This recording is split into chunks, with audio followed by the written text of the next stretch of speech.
Hola, buenos dias. I'm Matthew Brumley, founder of Earthbound Expeditions in Seattle, and I've been a guide for 25 years. I, at one time, lived in Costa Rica, and it's a place that I hold dear to my heart. It's an absolutely fantastic country. And so tonight and today, I'm here to talk about the Michigan radio expedition to Costa Rica, which takes place on February 25th, 2020. And just so you know, there's 19 people signed up on that expedition already. So if you plan on joining us, you might want to give us a call soon because there's limited space. So today I'm hoping to cover a few things: why Costa Rica, and who you will be traveling with, and also a little bit about us. And we want you to meet your guide, Minor Alfaro, and what a typical day looks like, hotels, what to expect, weather, what to expect, hiking, bird walks, and how difficult is this with regards to hiking and walking, that sort of thing. Also, arriving early. Some people have called, your fellow public radio travelers have called our office and spoken with me about arriving early. That's certainly an option, and what to do if you have a little extra time. What's included in the expedition: birding, yes, it's every morning, and we'll talk a little more about that down the line. Rafting, are we going whitewater rafting or on a float trip? We're really going on a float trip, by the way. Meals, what to expect. This is a paradise for people who love fish, who are vegans, vegetarians, and special diets aren't a problem. Beach time, what to expect there as well. We'll have some activities going on.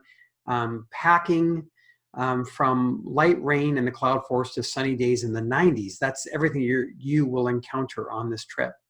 Money, how do I purchase Costa Rican colones?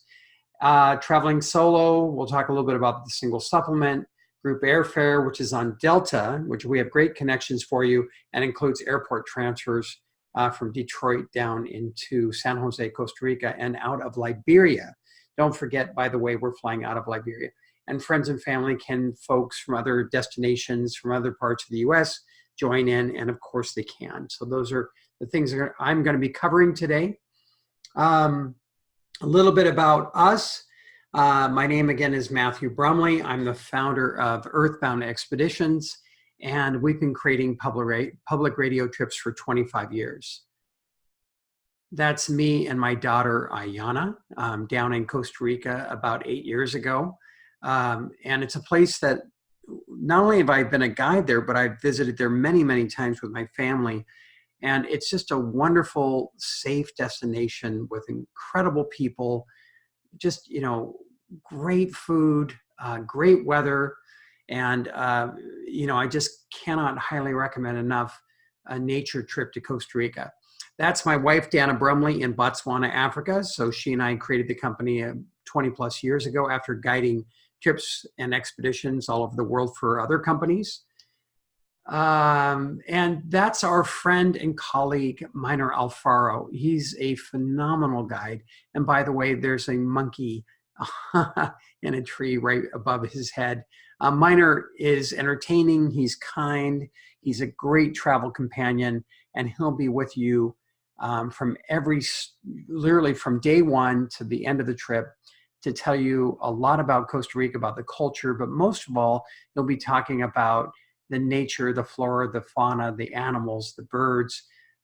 He really knows his stuff, and past and former travelers have really enjoyed traveling with Minor.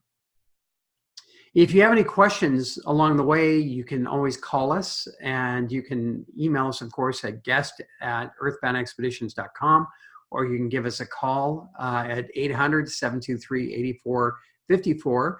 And our savvy travel staff are here to answer any questions. So a little bit about Costa Rica and why to go. Costa Rica is smaller than Lake Michigan, by the way.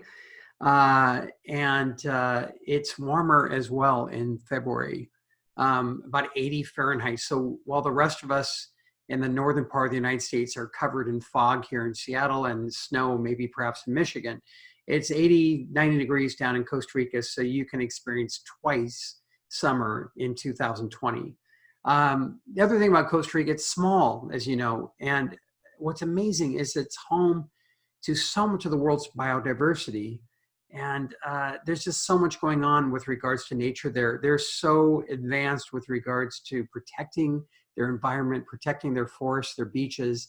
Um, there's probably no other country in the world that has set aside so much of their national territory for parks and have preserved their land so well. So it's an interesting place, and Minor, your guide, will be talking about that. So here's some interesting facts and figures.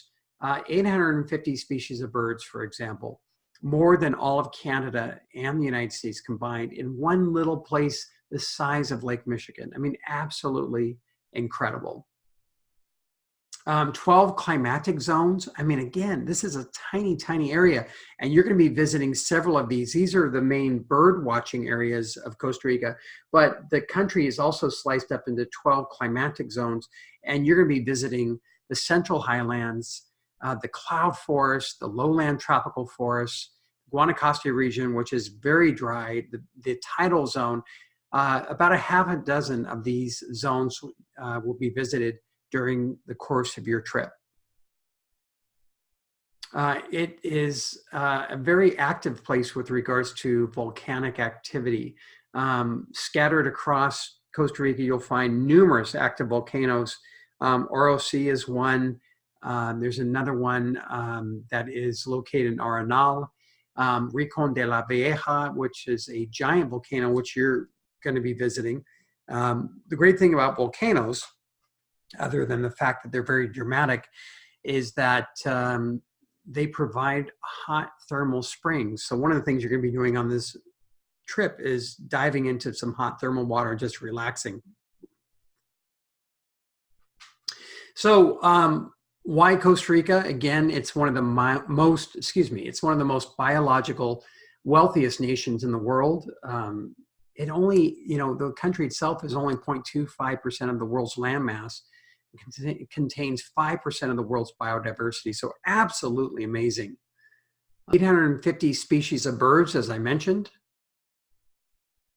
And this is a typical bird chart that you will be seeing in Costa Rica while you're there. You can purchase these at the little shops, and I think they're really handy. They're kind of nice to have while you're out and about looking at different birds. So don't forget to bring your binoculars. So here are some of the different bird species that you will be seeing while in Costa Rica. And the flora and fauna in the jungles and in the lowlands are just absolutely amazing. While in Monteverde, you will be visiting a butterfly farm, and it takes about, let's say you'll spend about an hour and a half, 2 hours there, but you'll learn about the life cycle of butterflies and moths and insects, and it's a fascinating place. Crocodiles. There's a good chance you're going to see crocodiles on this trip, perhaps on the Corbissi River float trip. Don't be alarmed. We've never had a passenger bothered by these creatures. They can get up to 9 feet long, and they weigh over 500 pounds often. So an amazing, amazing creature. Frogs. Well, I have to be honest, I haven't seen many in Costa Rica because they're hiding underneath the leaves and they're tiny. But there's a good chance you're going to see some of the different frogs of Costa Rica. And it's always good to have a naturalist with you who can explain the life of frogs, the life of iguanas, which you'll see plenty of in the region of Guanacaste. And they're always hanging on the trees, just sunbathing. My wife tells me that the iguanas are her soulmates. Three-toed sloths. They have two-toed and three-toed sloths. Good chance you'll see these. They move incredibly slow, so they're easy to spot. So the chances are, for naturalists, they're quite easy, because if they were in a tree last week, there's a good chance they'll be in the same tree this week. So naturalists typically know where they are, but they're just wonderful, gentle creatures. Howler monkeys. There is a good chance you're going to wake up to these during your stay in Rincon de la Vieja, and also during your time at the beach, or perhaps in Monteverde. You can hear their calls, or really their kind of loud howling sounds, for up to 2 miles through the jungles of Costa Rica.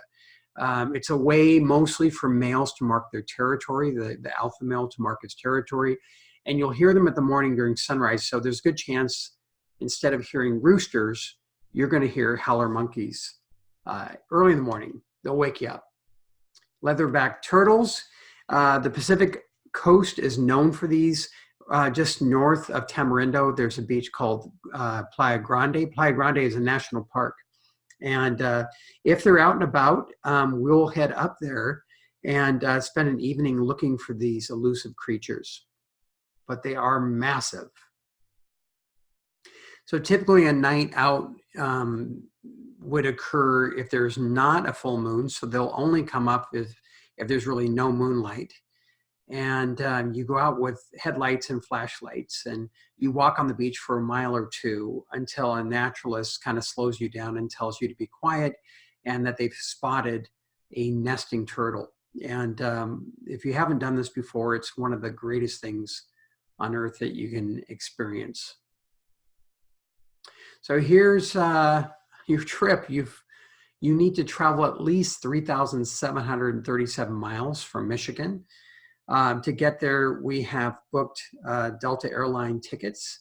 It's a great way to go. Delta has very convenient flights. Don't forget that if you're flying down on your own, to make sure that you fly into San Jose, Costa Rica, and out of Liberia, Costa Rica. So that's another airport. We're going to fly into one area and out of another to save time and to save a long drive backtracking on a road that we've already been on. So into San Jose, out of Liberia, Costa Rica, that's what you need to remember.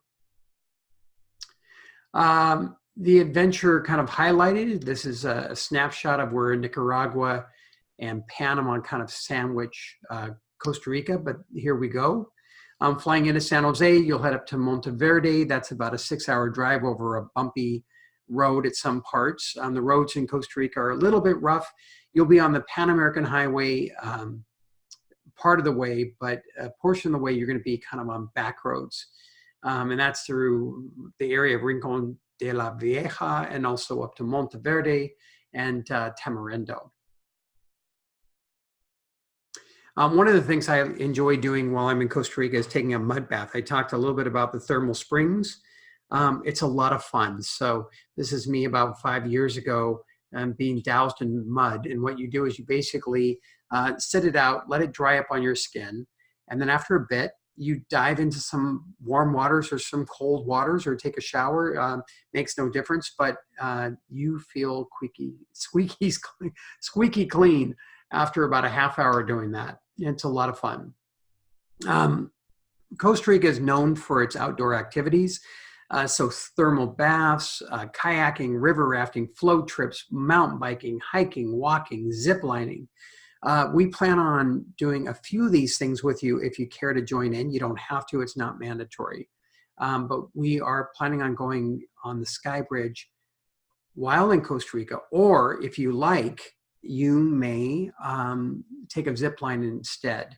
Horseback riding, that's a very popular activity while in Costa Rica, and it's a lot of fun. I've done it many times and can highly recommend it. The horses are very gentle.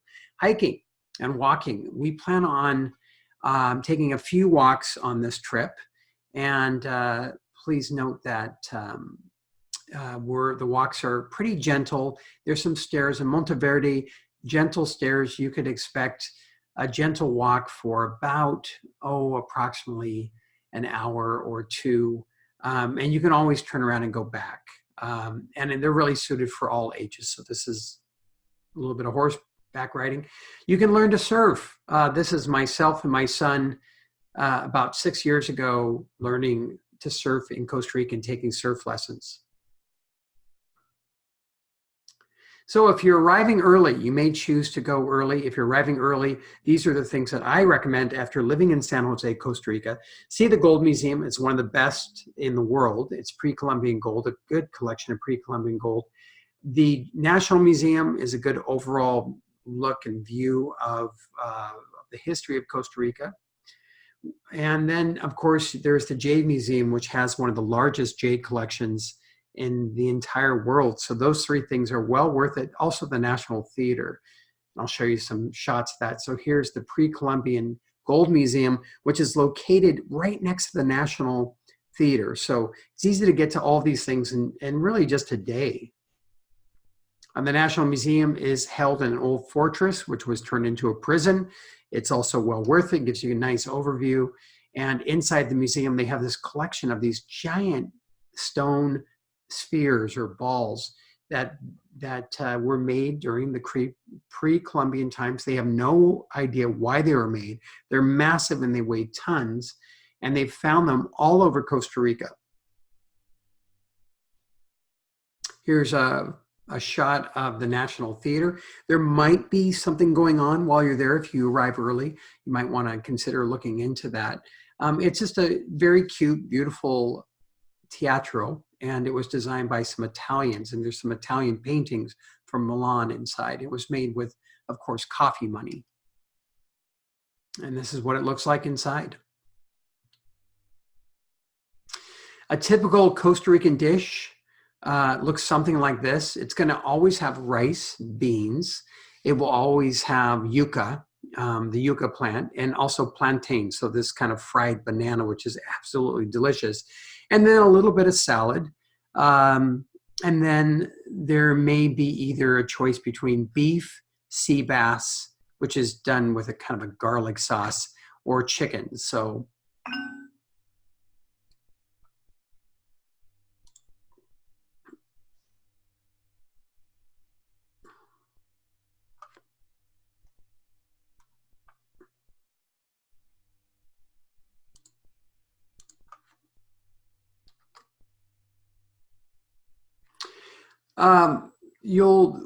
we intend to visit a school on this trip where you will meet some Costa Rican children.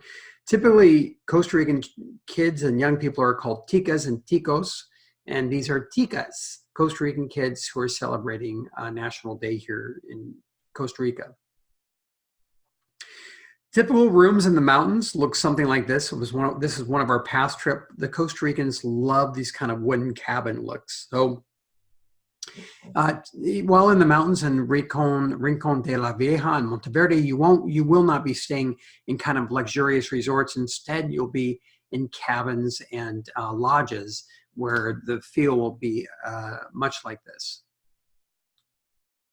So day one, arriving in San Jose, the Herradura Hotel, which is pictured here, is a 4-star hotel located only about 10 minutes away from the airport. They have shuttle service, free shuttle service. So if you're arriving on your own, it's a very convenient place to base yourself out of in Costa Rica. And as you can see on the top left, you can see what San Jose, Costa Rica looks like. It's pinned in by mountains and volcanoes all around. So there's massive volcanoes in every direction. We're just going to gather up in San Jose, and after leaving San Jose, we're heading directly up into the cloud forest. It's not cold there. It can be a little chilly, but not cold. It's not like snow or anything like that, as you would expect. But what it's most famous for, it's the unique biodiversity that this place offers. It's very unique. This cloud forest, it's not a rainforest, it's a cloud forest, which means that, as you can see in the photo, that the forests themselves are kind of bathed in this wonderful kind of mist at all times. So there's a lot of bird life, a lot of animal life, just a tremendous amount of biodiversity in this very small area. So it's about a 4-hour drive across Costa Rica to get there. And the roads look something like this. This is actually the road you'll be on. So as you can see, it's very dry. And then right before you get to Monteverde, it really the clouds roll in, and you'll probably have a little bit of weather, a little bit of sun, a little bit of rain, a little bit of mist. So which means that you should bring a good, kind of light rain jacket, maybe one warm sweater, that's all you need. And then some good walking pants. Jeans are okay. You'll find a lot of Costa Ricans wear them. But, perhaps some kind of canvas pants or hiking pants would be better for your time in Monteverde. So the idea here is that you're going to spend 3 nights up in the mountains, and this is the view. And one of the things you're going to do is go on the sky bridge of Monteverde, and this is where you can see life in the canopy, and which is where most of the life, or much of the life, exists here in Monteverde. And so bring some good walking shoes. You'll see the kind of trails you're going to be on, the kind of things you're going to do. You're going to visit butterfly gardens that while you're there. You're going to visit the hummingbird gardens, which show these amazing little hummingbirds coming in from the forest, and very active place. You're going to have some hiking, some possibilities for zip lining, which are included, or going up on the sky bridge, also included. So we're going to have quite active days while we're in. I'm going to back up here. While we're in Monteverde, days will typically start here about 6 a.m. and we'll be wrapping things up in the late afternoon. So early days. Plan on early morning days. Of course, everything is optional. It's all included. Everything's included. So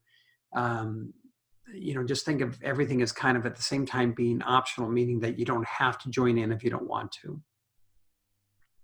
And then after Monteverde, being up in the highlands where it's sometimes a little cool, let's say in the 50s, we're heading back to the we're heading down from Monteverde back to the Pan American Highway, then heading up north towards a town called Cañas in Liberia. And then we're heading to this dry tropical forest region called Rincon de la Vieja. And these are the hot springs, famous for its hot springs, waterfalls, horseback riding, zip lining. There's a lot of things to do here. So this is what your lodge looks like, the Blue Mountain Resort. En route, we're going to take a float trip. And it is a float trip. It's not a class 4 or 5 rapid trip. It's more about seeing birds, a lot of heron, some crocodiles, some caimans, tremendous amount of bird life on this river. And so we're just going to take it easy, go on a float trip. So if you want to take a whitewater rafting trip, I would suggest that you arrive early and do that in on the Caribbean side in La Selva. Certainly give us a call if you're looking for advice about whitewater rafting. And here, once again, there's a lot of thermal pools, walking, zip lining, bird watching, tremendous opportunities to do early morning bird watching. And your guide Miner will be offering that every single morning before breakfast. So breakfast usually happens around 7:30. Miner will be out there around 6:30 with those who would like to participate, going on a little hour bird walk. So don't forget to bring your binoculars. This is one of the thermal pools of Rincon de la Vieja. Absolutely gorgeous. The water temperature inside these pools is a little chilly, as you might expect, but extremely refreshing.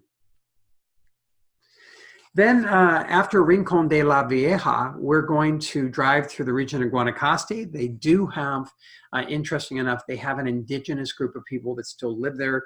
And we'll stop to see their pottery, and I'll show you that in just a minute. The hotel is on the coast, very modern, so very different than what you've experienced up in Monteverde and at Rincon de la Vieja. It's a modern place overlooking the ocean with tremendous views of the sea, with access to the ocean, big swimming pools. And it's a good place just to kind of unwind, get some vitamin D, relax, and enjoy yourself. And again, if you have any questions, give us a call or just send us an email. We're happy to answer any questions that you might have about the trip. So here's what the beaches look like. Just so you know, typically Costa Ricans do not build their hotels on the beach, and the reason is because of they'd like to protect the environment. Turtles, nesting turtles, tend only to come up onto beaches that are dark. So if there's a full moon or if there's a big patio with lights, they will not come up to that beach. So the Costa Ricans enacted a law and asked for everyone who's building a house or a hotel to build it about 100 yards off the beach, which is a good thing. So it means that your hotel is not located right down on the beach, and that's the reason why they don't do it. Some of you have called about activities down in the beach area, and then perhaps you're not a beach person, you don't see yourself as the person who's going to lay down in the sun for 3 hours. So your guide Minor every single day will be offering a bird walk. So early in the morning you're going to be doing that, and if the turtles are out, we plan on taking everyone out by private transport, always private transport, by the way, to Playa Grande, and doing a beach walk late at night to see the turtles. It's also a terrific place to watch the stars and just relax, unwind, and enjoy the temperature and the beauty of the Guanacaste region in Costa Rica before you head back home to the cold north. So here's a really typical view of the Guanacaste beaches. Just really stunning.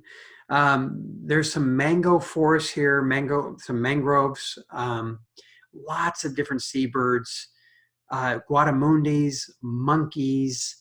So there's a lot of life here. It's not only up in the highlands of Monteverde or in Rincon de la Vieja, but you also find that tremendous biodiversity along the seafront.